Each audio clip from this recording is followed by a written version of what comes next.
Hello again. We're going to continue our foray into geometric optics. We've kind of briefly touched on it when we get to the end of our Snell's law calculation and realize it's much easier to use rays instead of waves.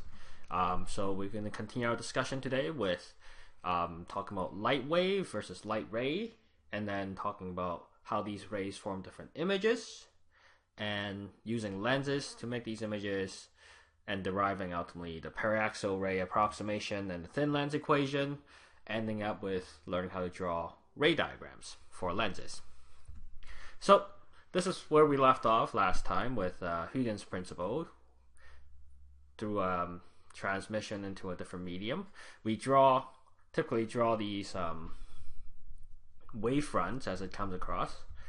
But as it turns out, it's much easier, instead of drawing all these wavefront, rather to draw a ray of light that's perpendicular to all the wavefronts. And it's much easier just to deal with the rays themselves, which follows a very simple law known as Snell's law, which we've done and dealt with.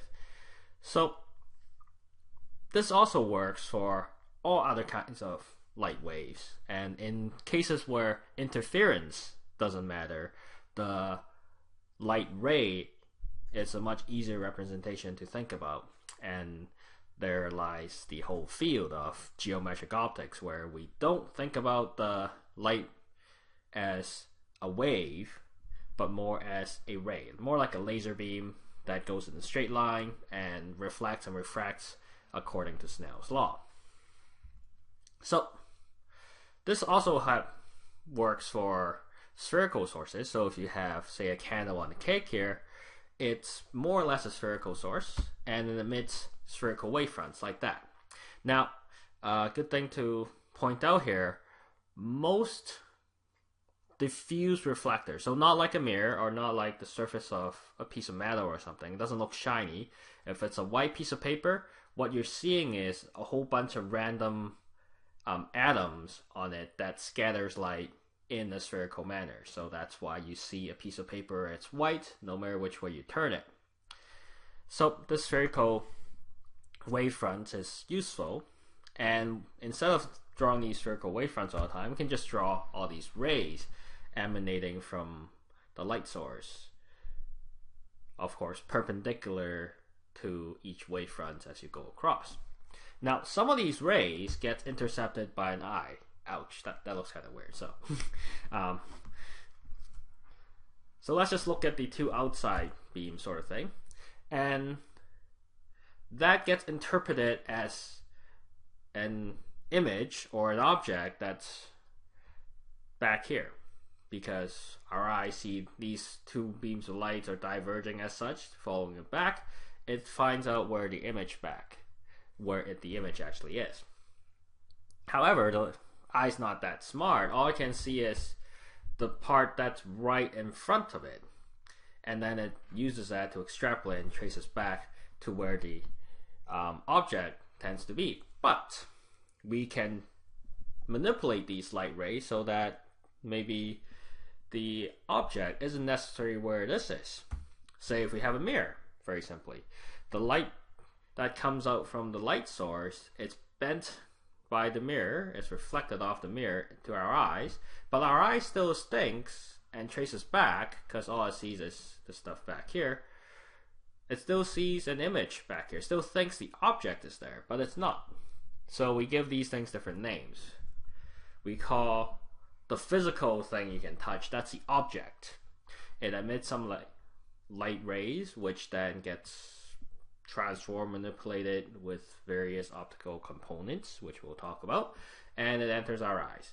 Then our eyes traces back whatever light rays that hits it back to where they cross and forms an image.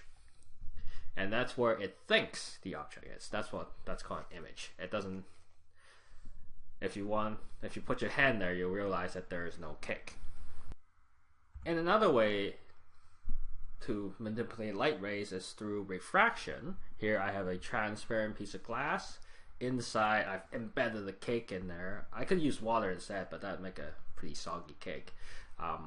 It also changes the direction of the light beam so that it also makes an image that is in a different spot than the object. And more often than not, same with water and glass, the image seems to be closer than the object actually is. So reaching for things at the bottom of the pool, you might miss it. So there's the little trick in, if you want to spear a fish, you can think about where you want to hit instead. So that's for a flat refracting surface. But what if we start curving these surfaces? Well, we get what we call a lens. A lens, by definition, is a transparent material that's got one or more curved surface by which you can change the direction of these light rays. With certain approximation, we can see that certain shape of curves will let you put, in this case, an image that is closer to the object. And if you have the curvature the other way, it will form an image that is further away from the object.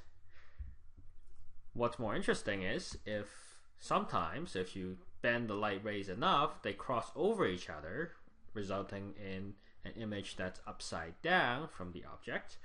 And so you would basically see an image in front of the lens, in this case, that's upside down.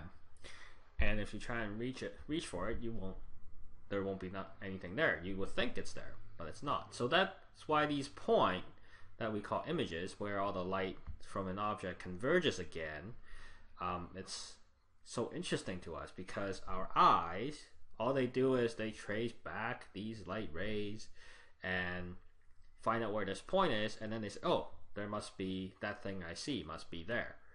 Well, of course, without realizing all the optics and the actual object where it actually is. So that's why it's especially important for us to think about what kind of curved surfaces and